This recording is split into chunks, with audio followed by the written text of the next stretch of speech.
Hey guys, my tag is christmasiscancelled, and today I want to tell you about 5 insane scenarios that you don't know about. One of the biggest problems in KovaaK's is definitely the scenario browser. There's over 6,000 scenarios and counting, yet no real good way for somebody to really know what the good scenarios are. Given the fact that scenarios like Tile Frenzy and Ascended Tracking are really highly rated, we can agree that relying on user-based rating isn't good. In fact, if you uncheck all the default start scenarios, which are bad, and then look at the highest rated scenarios, there's only one good scenario that I would recommend, which is VL's patCircleSwitch. And if I start scrolling down, it's a while before I find another one I like. I mean, come on, there's a scenario called 180 muscle memory with a 4.5 rating, and all the other ways to sort are useless, so that leaves newer players left in the dust. There's a reason why people say aim training doesn't work, and it's because they play these outdated scenarios that don't help very much. If you know where to look, there's a wealth of extremely good scenarios that would actually help. The only way to learn what these good scenarios are currently is to, well, hang out in the discords where the good scenario makers are. I want to give people a much easier option, so here's a list of 5 scenarios which are some of the absolute best that you should be playing in fall 2020. If you're a Valorant or a CSGO player, chances are you play a scenario like 1 wall 6 target small as part of your training. While useful, you might want to play something that's more similar to the in-game motions that you have to use in-game. You don't have 6 static things to shoot at when you play Valorant, and with proper crosshair placement, you don't have to aim this far. You might play a scenario like 1 wall 2 target small flick since it's closer to the average distance you need to aim at in Valorant, however the targets are still static. You might have heard that floating heads is the best scenario for practicing headshots, which it is, and you absolutely should be playing this scenario, but once again the average distance you need to aim at is very large.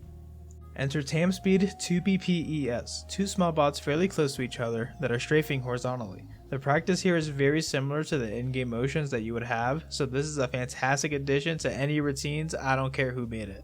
You should obviously practice regular small dots and floating heads to get better at the mechanics, but this is to cement what you learned. One of the most popular scenarios in KovaaK's is called air. It's considered to be one of the absolute best types of tracking training, however the air scenario has problems, mainly being the skybots. When you play the scenario, the bots will sometimes go really far into the air and be very difficult to hit. This makes scores on this scenario very inconsistent because high scores will happen when the bot doesn't skybot you versus you actually playing your best. To remedy this, a scenario called Air No UFO No Skybots was created. A UFO is the last bot in air, which I guess people didn't like and they took it out, but the main function of the scenario was to get rid of the They aren't nearly as bad, but skybots will still happen in the scenario. To finally fix this annoying problem forever, Air VL Sparky was created. By utilizing a different map, the skybot problem is finally fixed. The bot is also a little smaller and can now go up and down, so it's even better practice. Based on patCircleSwitch, this scenario fixes 2 things that should make this the version you play over the original. The first thing is that the bodies are taken out. If you get all body shots in patCircleSwitch, you only get 70 points, and all headshots are worth 80 points.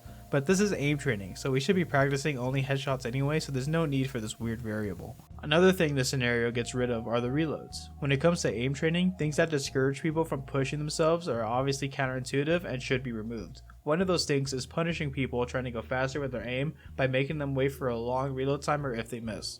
So this scenario all in all is much better practice than patCircleSwitch. One of the most useful things in aim training that's rarely used is regenerating health. Paired with a gun that has barely more DPS than the bot heals, this makes it so that in order to kill a bot you have to be extremely clean from start to finish. The feedback you get from this is insane. Humans learn best from immediate feedback, so seeing the bot die quickly or live longer based on your performance is excellent for improvement. This scenario comes in 2 versions. The one you're seeing is tamTargetSwitch Smooth. The other version is tamTargetSwitch Control. These scenarios are easily top 10 in all of KovaaK's. You should 100% be playing them regularly. The last scenario I recommend is 1 wall 4 target small reload. 1 wall 6 target small is one of the most played scenarios in KovaaK's, yet it has 2 problems. The first problem being the accuracy scoring. As said previously, things that discourage people from pushing themselves are bad, and accuracy scoring makes it so that people play way too safe so they don't lose points. However, to get better, you should make yourself aim faster, which will at first lead you to miss more shots.